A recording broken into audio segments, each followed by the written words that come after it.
Finally, we've got Elizabeth Williams. She's the CEO of El Pollo Loco. Come on up. Yeah. I think you're probably second furthest traveled. Yeah, from coming California, in from California. But I'm happy to be here. No one's called me Elizabeth since my mom. It was, I know. I'm like, I don't think she goes by Elizabeth. I'm so sorry. Am I in trouble? You know how your mom you are. You. Yes. Thanks for joining us. I certainly appreciate it. You are also fairly new to this role, unlike Steve, unlike Alicia, but you and Alex are newbies. So I'm going to ask the same question. You know, what attracted you to El Pollo Loco, which I believe is turning 50? It is, yes. It's our 50th. El Pollo Loco and I are the same age, so that's cool. I too am approaching that special year too. So thrilled to be here. When I got the call about El Pollo Loco, I immediately just thought, wow, great brand. I live in Southern California. I've eaten there. I've been a fan for many years, and and we've talked a bit about it in the last couple of days. Just that love, that fan love. I saw that was there. The food is some of the best food that you can find in the quick serve. We kind of straddle between quick serve and fast casual, and some of the best food. And I always believe when you've got great food, you've got great fans. However, we had a tired brand, and it was a brand that really needed some just love and just energy, and that's what we're really bringing back. And I just saw so much opportunity for growth. We're only in 6 states outside of our home state of California, and I, like many people have said, why aren't we across the country?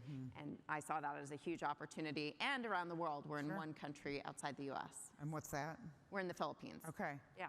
So just huge opportunity. Indeed, your predecessors used to mention on earnings calls that their goal was to get back to being a national brand.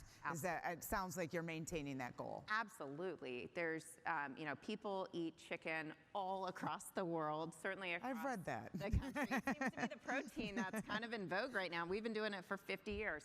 And, we're fire-grilled chicken. There's so many fried chicken concepts that are delicious, but you don't feel great if you eat fried chicken every day. And grilled chicken is just, ours is delicious, marinated, citrus marinated. We have salads. We're one of the few QSRs. I know we heard about, the salad movement and just all the great things going on in that space. We are one of the few where you can get a great fresh salad in a drive-through format. Our salads and bowls mix close to 20% of our menu. That, again, doesn't really happen much in QSR. Sure. So just a really unique positioning and opportunity. Yeah. You have some pedigree in this industry, including Taco Bell International. I believe that's the last time we had an interview with you. Right. So what pages are you pulling, from your previous experience coming on board here to achieve the goals that you've put into place? There's a lot of similarities when you go to a new country to bring a brand like Taco Bell. However, in a new country, people don't know that brand, and you have to teach people what a taco even is. Same thing is true with El Pollo Loco. When we go into a new market, whether it's a new market in Texas or into Denver, it's really educating consumers and driving that awareness. And what's fun in today's world about driving awareness, and we heard about it from some of the other speakers, there's so many ways you can do that. It's not just traditional media anymore. It's social, it's digital, it's just the fan love, hyping it up. And so I think there's a huge opportunity to leverage that. Also, I would say, what I learned in my many years at Yum Brands is just so much about the business model. And when you have a really strong business model, when you've got, good top line sales, you've got winning economics, you get your development costs down to the right level, and you have a strong brand and you have delicious food, that's when the magic happens. And we have all of those fundamentals. And telling people about our business model has been really exciting as it gets healthier. Well, and I had a conversation with your VP of Integrated Marketing last night, Gabe Alonso. It was great because something that has intrigued me in following the brand is how much traction you've gotten, particularly with influencer marketing. Yeah. And so when you talk about becoming a national brand again, how much of a piece does that play into it? It plays a lot because I think the authenticity of people loving your food goes so much further than having, just an advertisement. People in today's world, they want the real deal, and they want to hear about it from their friends, or they, what did I have for dinner last night? I see it with my kids. When something goes viral, it's just so much more special than when it's too produced. Sure. Your second quarter was anomalous. We've talked about the challenged environment that again exceeded, I think, many people's sort of expectations, particularly Q2. You were anomalous. You were positive. Tell me how that happened. People are going to leave. What are you doing here? Right, and I will caveat, we are in quiet period. I have my friends from ICR, right. Little plug for ICR out. I'm sorry, ICR, yes. Out in the audience today, keeping me on I hate quiet period. Q2, throughout the year, we've really focused on all of the basics in terms of driving value. First and foremost, having great food and a great experience, but making sure we have value on our menu, making sure we're delivering on what the consumer expects in the restaurants. And we're continuing to look for all of those, those things as well. Also, it goes without saying, we're predominantly in California. We had some very significant shifts in the labor market over this year. Have you heard about those? I've heard about California, yes. And we all took a lot of pricing, so you've got that as well. Sure. Yeah. Well, and you opened the box here, the Pandora's box. So how are you, besides pricing? Because I know that you you're slowing down your kiosk rollout to focus on the customer experience. What are you doing to sort of navigate, this, I guess, transitional period in California with higher labor? We are fortunate in that we have some of the best operators in the business. Our turnover is one of the lowest turnover numbers I've seen in QSR. And our team members are always looking for productivity. And we brought in some new leadership over the last couple of months where we've gone and everything is on the table in terms of being more productive. We would much rather find that productivity than take too much price or cut too much labor. And so it's things like, how do we open and close more efficiently? Going through our entire supply chain and saying, where can we buy more efficiently?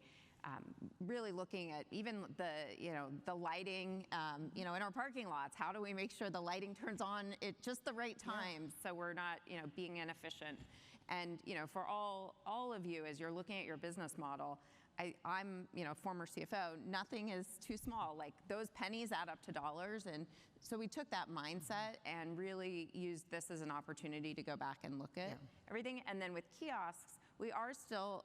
We just turned back on the kiosk rollout. We did our first tranche. We then wanted to see what was happening with customer service, with customer feedback. And we took some of that into play, and then we made it better, and we're rolling out again. We've started again. And all the things that you just sort of outlined about efficiency and looking through the entire P&L, you've really hit that message on your earnings calls, your margin improvement initiative. And what inning are we in on that? I think we're in the early innings. There's a lot of value that we can unlock with this brand.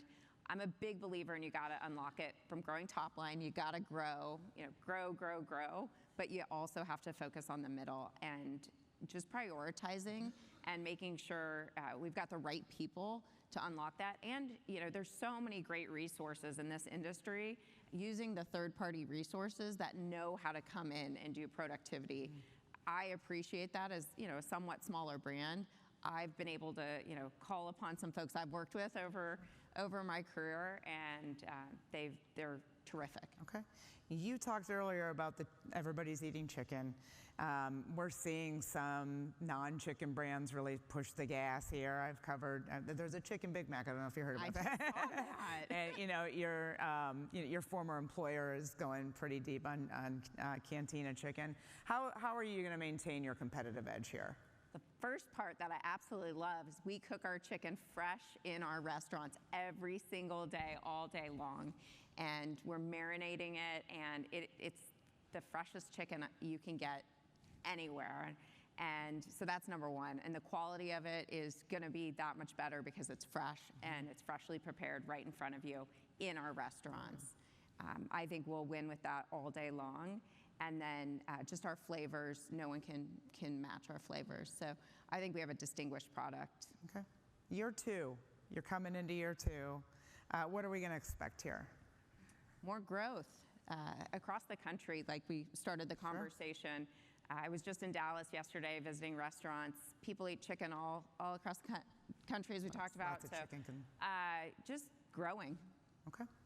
Well, we'll look forward to following it. Thank you. And let me know when your quiet period ends.